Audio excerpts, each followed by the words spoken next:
The horror of Saul and the Witch of Endor.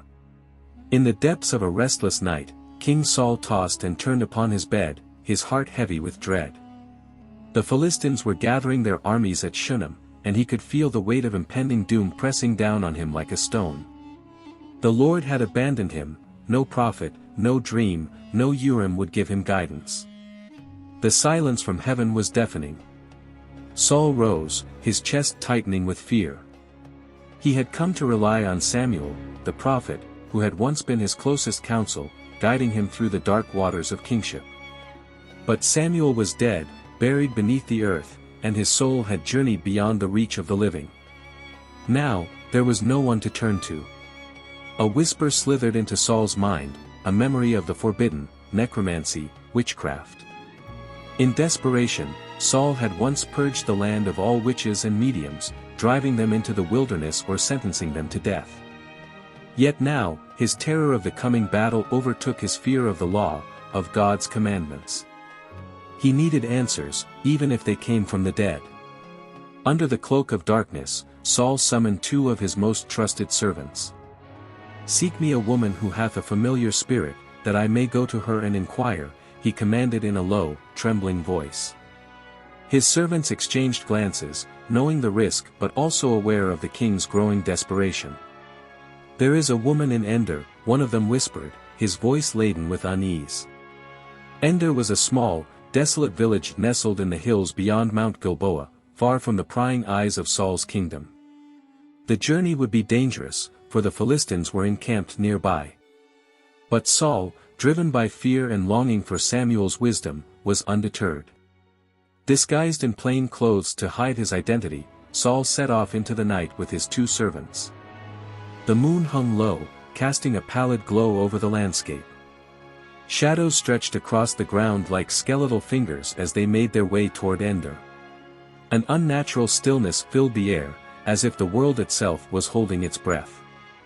At last, they arrived at the witch's dwelling, a decrepit hut at the edge of the village, overgrown with weeds and tangled vines.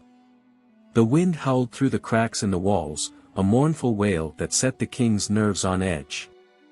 Saul, masked in secrecy, knocked on the door. The door creaked open, revealing the haggard figure of the witch. Her eyes, dark and sunken, seemed to pierce through Saul's disguise. She was old, her body bent with age, but there was a strange power in her gaze that made Saul's heart race. "What do you want here?" she rasped, suspicion in her voice. "Do you not know Saul has cut off all the witches and mediums from the land? Are you laying a trap for me, to bring about my death?" Saul swallowed hard, his throat dry. "As the Lord lives," he swore, "no punishment shall come upon you for this thing." The witch eyed him warily, but the desperation in Saul's voice convinced her. She nodded slowly, motioning for him to enter.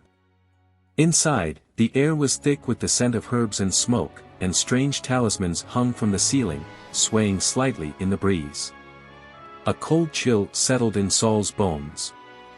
"Whom shall I bring up for you?" she asked, her voice low and unsettling. "Bring up Samuel," Saul replied, his voice barely above a whisper. The witch's hands began to move, drawing unseen symbols in the air. She muttered incantations under her breath, her words incomprehensible. The ground beneath them trembled, and the air grew heavy, suffocating. Suddenly, the witch's eyes widened in terror, and she let out a scream. "Why have you deceived me? You are Saul." Before the king could respond, a dark figure began to rise from the earth, its form indistinct, shrouded in shadow and smoke. Saul's breath caught in his throat as the figure took on a familiar shape, a twisted version of the prophet Samuel. His face was pale, his eyes sunken and hollow, and a grim frown marred his once wise and noble features. The air around him was thick with the stench of decay. "Why have you disturbed me, bringing me up from the dead?" Samuel's voice echoed, a hollow, spectral sound that chilled Saul to his very core. Saul fell to the ground, his heart pounding in his chest.